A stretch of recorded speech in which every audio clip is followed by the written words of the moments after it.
But I'm absolutely loving them because you can get, as you say, quite arty with them. And they're basically like working with oil paints, but it's kind of squashed and stickier into a stick. So they are soft, they are super soft and malleable. And I actually really like using them on heavy watercolour paper. And let's create, and I do like doing spherical shapes, so we could go for an apple. Go for an apple. So what I love about these is that if you're good at your colour theory, then you can create some really arty, lovely effects. So I'm going to draw a red apple.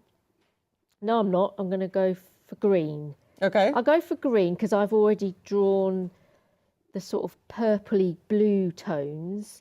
And if we do have some red, because that is opposite the colour wheel, so when you add some red, you're going to create darker tones of green without using black or grey. It's nice to incorporate more colour into your pastel work. Yeah. Okay, so we start, perhaps let's go for this more muted green and add lots of different greens as well. And always work in a spherical way sort of thing. So you're actually picturing that shape of the apple. So add some of that and add a lighter green where the light is sort of hitting it, and mainly a bit further down. We could actually add a little bit of yellow to where it's really light. And if you get heavier with your work, then you can really push the pigment into the tooth of the paper and smudge the colours together. I mean, I could actually work more with this yellow and really smudge everything together. You can do this with your finger as well, or I've done it with I'm using the bottom end. I've done it with cotton bud as well. So let's work the yellow round, and then you can see that we're kind of developing more sort of browner, dark green tones. And I love the fact that they are gooey and soft and you can smudge them. So let's have the more sort of darker green we can add. And it's almost like adding brush strokes to oil paint. And I just think it's lovely. I get such joy out of actually seeing different colour, areas of different colour. So I think the more colour you lay down, to me, the more interesting it's going to look. And even in that dark piece here where the stalk's going to come out, I'm going to add some more of that opposite colour. And we can go for a darker green as well, just to create some really dark areas. And I'm going to go back in with my light green and just give it a good smudge.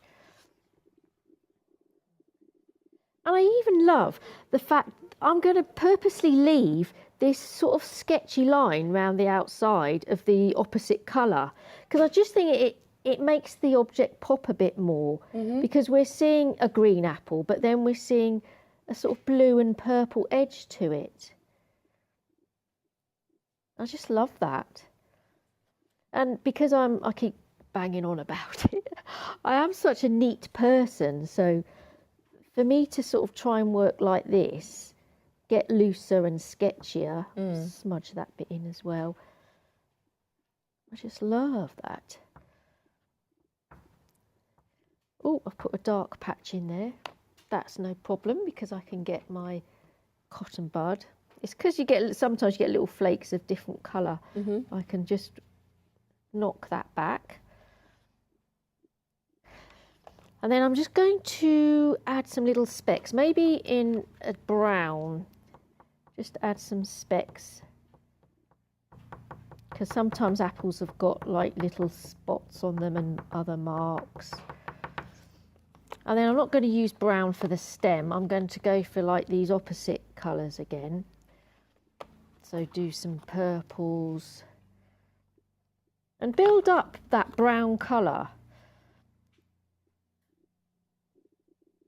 And let's just give it a bit of a smudge with yellow. And then we've got like a bit of a brown colour. So it's like mixing colour like as you go. I'm just going to flick those bits off. That's so good. Look how quickly. Yeah, and look how quickly you brought that together. And it's just, yeah, pick something simple to have a go at. And you can even create like a background. Really gives you confidence, doesn't it, to just do something like that? Yeah, I'm loving it, really loving it. So if I ground this like it's a still life, I'm going to try and drag this down so it almost gives the illusion of a shiny tabletop.